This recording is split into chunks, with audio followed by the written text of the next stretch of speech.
Përshëndetje të nderuar shikues, po ndiqni edicionin e lajmeve të orës 23 në Televizionin Publik të Kosovës.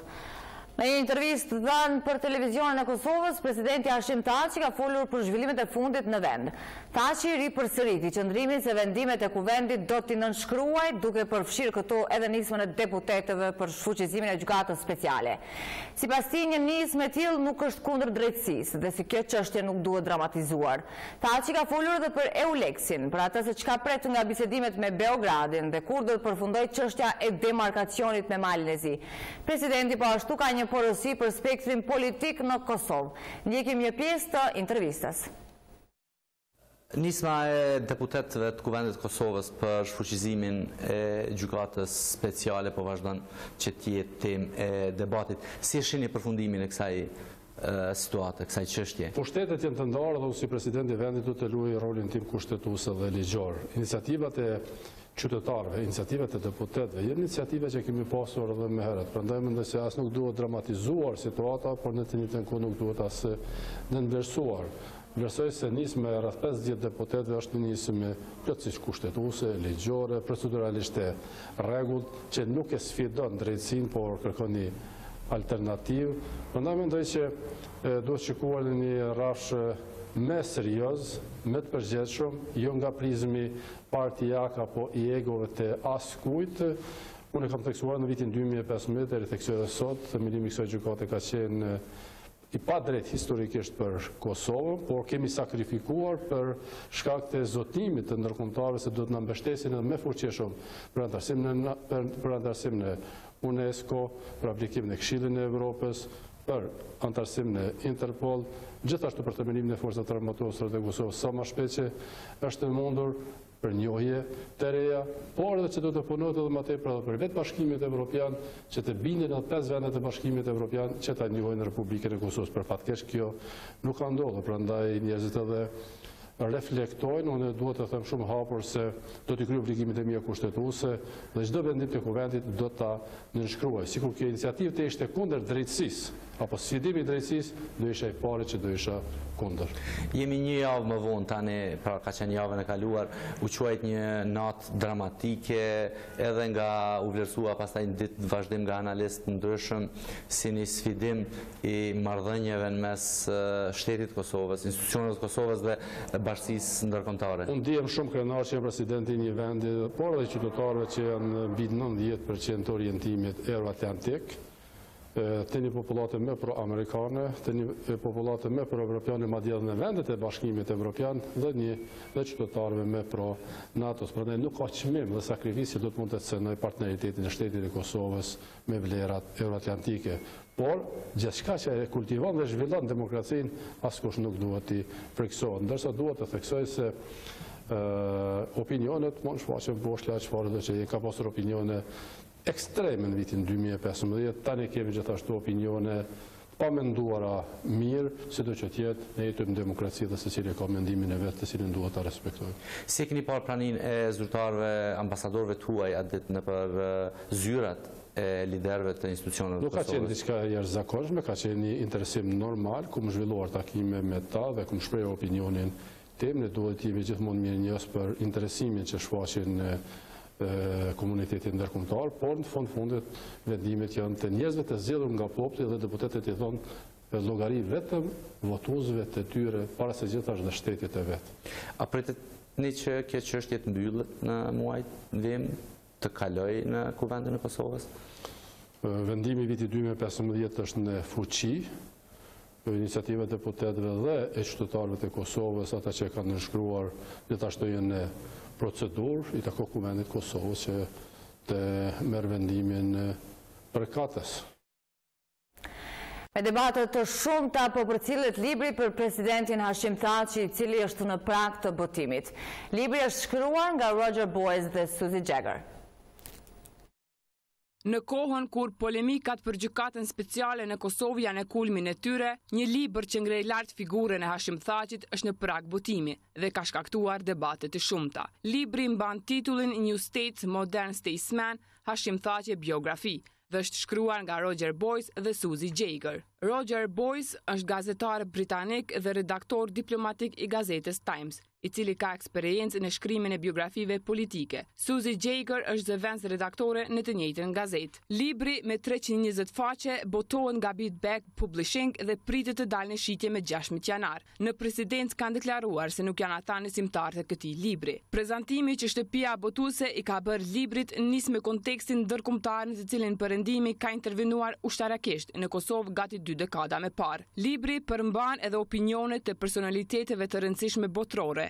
Ish sekretari i NATO-s ka thënë se Hashim Thaçi ka qenë epicentër të dramës së Kosovës. Sipas tij, rrugtimi i Thaçit ka qenë i mbushur për plot me histori, jo vetëm të së kaluare së jashtëzakonshme, por edhe një të ardhmje shpresë dhënëse. Hashim Thaçi ka qenë epicentër të dramës së Kosovës, e cila dhe do të dominonte vitin e fundit të shekullit 20. Me kalimin nga studenti zjarr disident në komandant të UÇK-s dhe me pas edhe në kryeministër e president të shtetit të tij, rrugtimi i tij ka qenë i mbushur për plot me ngjarje dhe her pas her kundërthënës. Mirpo, Kosova sot vazhdon të jetë çështje e hapur dhe kjo është historia sinqert e një lideri të frikshëm të një shteti të vogël, me një listë gjatë historie jo vetëm të së kaluares, por edhe një të ardhme shpresë dhënëse, thonë ndër të tjera Robertson në këtë libër.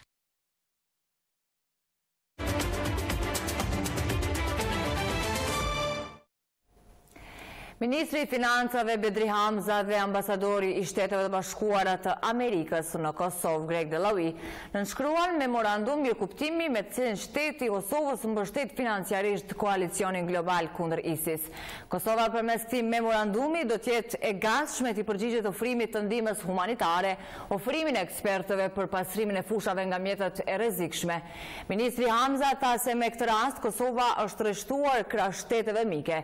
Ambasadori Delawi theksoi se është i kënaqur me faktin që Kosova e riafirmoi angazhimin e saj në koalicionin global kundër ISIS, duke potencuar se bashkëpunimi i tillë është boshtë për luftimin e ekstremizmit. Prokurorët e gjyqtarët kosovar do të bëhen me pagat më të mira në rajon. Kështu ka deklaruar ministri i drejtësisë Abelar Tahiri, duke konfirmuar se vendimi i qeverisë për rritjen e pagave prek edhe sektorin e drejtësisë. Në konferencën e fundvitit, bashkë me kryesuesit e Këshillit Gjyqësor të Kosovës dhe Këshillit Prokurorial, ministri Tahiri ka thënë se pret që kjo të sjellë edhe rezultate konkrete në punën e tyre, sidomos në luftën kundër korrupsionit. Ministri i drejtësisë Abelar Tahiri tha se për procesin e shumë përfolur të vettingut në sistemin e drejtësisë do të hartohet baza ligjore që mundson se procesi të jetë transparent dhe të mos dëmtohet askush. Presim që viti 2018 të jetë vit vërtet i fuqizimit fundimit ligjit. Ju e dini që me projekt buxhetin që është miratu tashmë në kuvendin e Kosovës, të dy këshillat po ashtu është para po një rritje ndjeshme, pra do të kemi edhe një rritje të numrit të gjyqtarëve dhe prokurorëve, si edhe të rritje të numrit të zyrtarëve ligjor apo stafit mbështetës për gjyqtarë dhe prokurorë. Nehati Drizi, kryesuesi i KGK-s, tha se viti i ardhshëm do të jetë sfidues sa i përket llogaridhënies së transparencës. Ai ka përmendur edhe sfidat me të cilat janë përballur gjatë vitit 2017. Kurse sa i përket ngritjes së pagave, ai tha se kjo garanton që viti i ardhshëm të jetë viti i sundimit të ligjit. Kjo na shtyn neve që vërtet viti i ardhshëm të jetë viti i sundimit të ligjit, na nxit që të arrisim llogaridhënien, cilëtetin, performancën dhe efikasitetin në punën tonë. Edhe Blerimi Sufaj, kryesuesi i Këshillit Prokurorial, tha se Ministria e Drejtësisë gjithnjë ka marrë mendimin edhe të tyre sa i përket çdo vendimi, duke përfshirë edhe ngritjen e pagave. Gjykata e Apelit ka arritur që në vitin 2017 të zgjidhë rreth 1200 lëndë më shumë se sa vitin e kaluar, me numër të gjyqtarëve të njëjtë sikur se vitin 2016. Kryetari i Gjykatës së Apelit Hasan Shala në prezantimin e punës së gjykatës për vitin që po shkon, tha se institucionet që ai drejton, pavarësisht vështirësive që ka pasur, ka shënuar rritje të efikasitetit. Gjykata e Apelit ka arritur që në vitin 2017 të zgjedhë rreth 1200 lëndë më shumë se sa vitin e kaluar, edhe pse ishte me numër të njëjtë të gjyqtarëve si në vitin 2016. Kështu tha kryetari i gjykatës Hasan Shala në prezantimin e punës së gjykatës për vitin që po shkon. Ai tha se institucioni që ai drejton përkundër vështirësive që ka pasur ka shënuar rritje të efikasitetit. Viti 2017 kemi kryer rreth 1200 lëndë më shumë se sa në vitin e kaluar, domethënë vitin 2016. Vitin 2017 po e mbyllim me afër 12 milion të zgjidhura, saktësisht 11.833 lanë. Kjo shifër është rekorde që nga themelimi i kësaj gjykate në vitin 2013. Shala theksoi se në të gjitha departamentet, si në atë të krimeve të rënda, departamentin për të mitur, departamentin e përgjithshëm dhe atë për kundërvajtje, 100% i kanë kryer lëndët, derisa sipas tij suksesi ka munguar në lëndjet e çështjes civile. Këtu lanë të pakryera kanë mbetë në këtë gjykatë domethënë 12.606 lanë. Gjësa, kemi filluar vitin 2017 me 11.266 lanë. Gjërsa, në vitin 2017 kemi pranuar edhe 13.173 lëndë. Shifër kjo me madhe që nga themelimi i gjykatës. Në total i bie që kemi pasur në punë 24.439 lanë. Kreu i gjykatës së apelit tha se kjo shifër e lëndëve mund të zvoglohet vetëm me rritjen e numrit të gjyqtarëve. Lidhja Demokratike e Kosovës do të vazhdojë të mbajë qëndrime të njëjta edhe në vitin e ardhshëm, ka rrit temave të mëdha në interes të vendit. Kështu tha shefi grupit parlamentar të Lidhjes Demokratike të Kosovës, Abdullah Hoti, në konferencën e fundit të vitit. Kur bëhet fjalë për interesin e vendit dhe të ardhmen e tij, Lidhja Demokratike e Kosovës do të vazhdojë të veprojë njësoj edhe në vitin e ardhshëm, tha Hoti. Ai tha se qëndrimi i LDK-s për votimin e temave të mëdha në kuvend nuk do të ndryshojë as në vitin e ri. Qëndrimet tona janë ato që kanë qenë më herët edhe për demarkacionin, edhe për asociacionin, edhe për dialogun me Serbi, edhe për ushtrinë dhe për çështjet e tjera. Këto janë çështje të rëndësisë nacionale dhe unë atë që pres edhe bëj thirrje në fakt që të ndërtojmë atë konsenzusin e nevojshëm për të adresuar këtë çështje. Hoti tha se LDK do të vazhdojë rolin e saj opozitare edhe në vitin e ri legjislativ, derisa shprehu bindjen se kjo qeveri nuk ka jetë të gjatë, sidomos sipas tij për shkak të vendimeve të fundit, siç është rritja e pagave, vendim ky i cili sipas Hotit ka edhe implikime buxhetore. Vendimi i fundit i qeverisë, si kryeministrit, ishte një anomali e llojit vet, i pamenduar, por që tash ka pasojë normalisht edhe për sektor tjerë, sepse ligji për gjykatat e thotë qartë që paga e kryetarit të gjykatës supreme është lidhet me pagën e kryeministrit, mandej e gjyqtarëve në gjitha nivelet e gjykatave është një farë shkallëshmërie se si përcaktohet. Tash këto janë implikime ligjore kur merret një vendimi i pa menduar. Këto komente shefi i grupit parlamentar të LDK-s Abdullah Hoti i bëri në konferencën e fundit për këtë vit, ku shpalosi buletinin e aktiviteteve të grupit parlamentar të LDK-s në vitin që po e lëm pas në kuvendin e Kosovës. Ministria e Tregtisë dhe Industrisë ka marrë një vendim që lidhet me shtetin e Serbisë për importin e produkteve ndërtimore. Vendimi ka të bëjë me bllokat, të cilat tash tutje që do të hyjnë nga Serbia në Kosovë do të paguajnë taks shtesë për 2 cent në blok. Ky është vendimi më i ri që ka marrë Bajram Hasani, ministri i Tregtisë, në raport me Serbinë, pas atij të mbjellit që ishte vlerësuar pa efekte për bujqit nga Federata e Bujqve, pasi sipas tyre vjen sasi më e madhe e grurit sesa e miellit. Në vendimin për bloka thuhet se dogana e Kosovës udhëzohet që t'i ndërmarrë të gjitha masat për mbrojtjen e prodhuesve të materialit ndërtimor me bazë nga argjila. Në këtë dokument tregohet se ky vendim hyn në fuqi nga dita e sotme.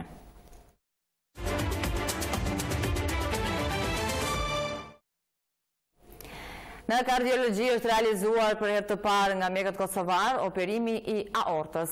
Këtë operacion personeli mjekësor në ÇKK e vlerëson si sukses të madh. Paciente 68 vjeçare nga Prishtina është paraqitur në gjendje të rëndë shëndetësore në ÇKK.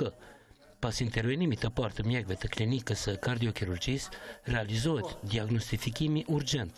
Me këtë diagnostifikim konstatohet një nga gjendjet më vdekjepruese në urgjentat e sistemit kardiovaskular, qarja e aortës.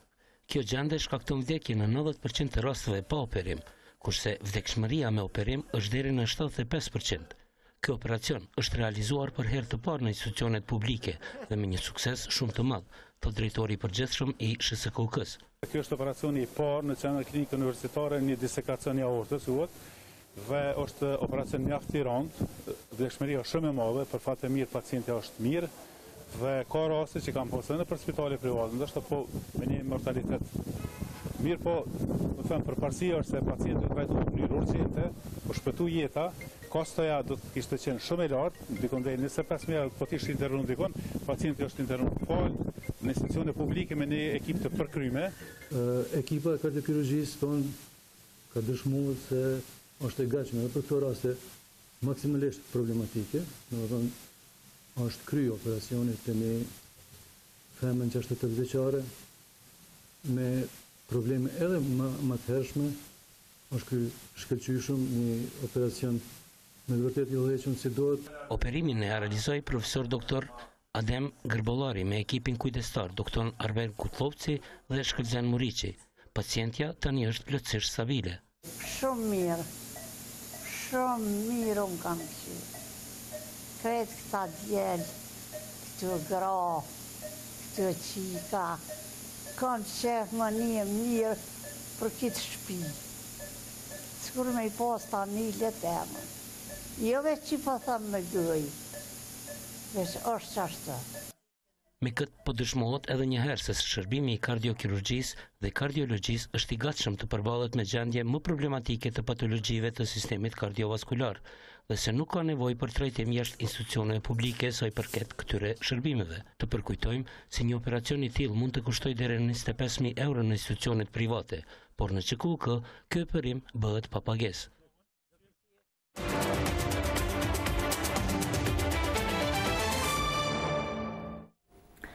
Reflektime demokratike është titulli i librit të ri të autorit Jakub Krasniqi.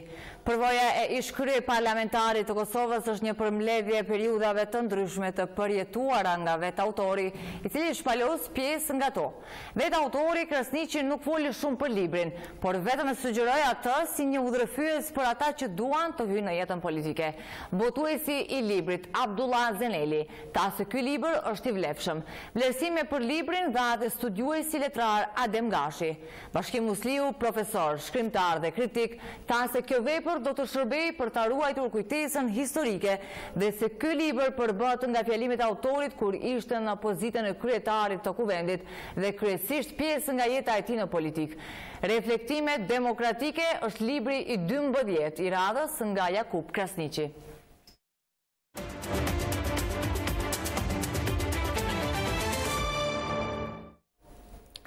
Të paktën 40 persona janë vrarë dhe 10 të tjerë janë plagosur në një shpërthim në Kabul në një kompleks që përfshin një agjenci lajmësh, qendrë kulturore, shiite dhe shkollë fetare, ka njoftuar kështu Ministria e Brendshme e Afganistanit.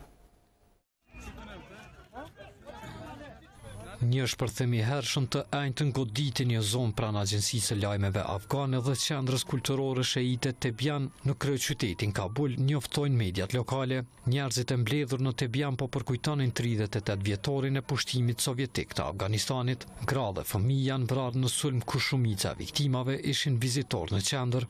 Shpërthimi fillestar u pasua nga 2 të tjerë që dukej se synonin goditjen e atyre që po përpiqeshin të ndihmojnë viktimat. Përgjegjësinë për sulmin ende nuk e ka marrë askush, ndërsa raportet të pakonfirmuara kanë thënë se ISIS ka kryer sulmin, ndërkaq talibanët e kanë mohuar përfshirjen e tyre. Presidenti afgan Ashraf Ghani e ka quajtur sulmin krim kundër njerëzimit. Në një deklarat ai ka thënë se terroristët kanë sulmuar xhamit tona në vendet tona të shenjta dhe tani qendrën tonë kulturore.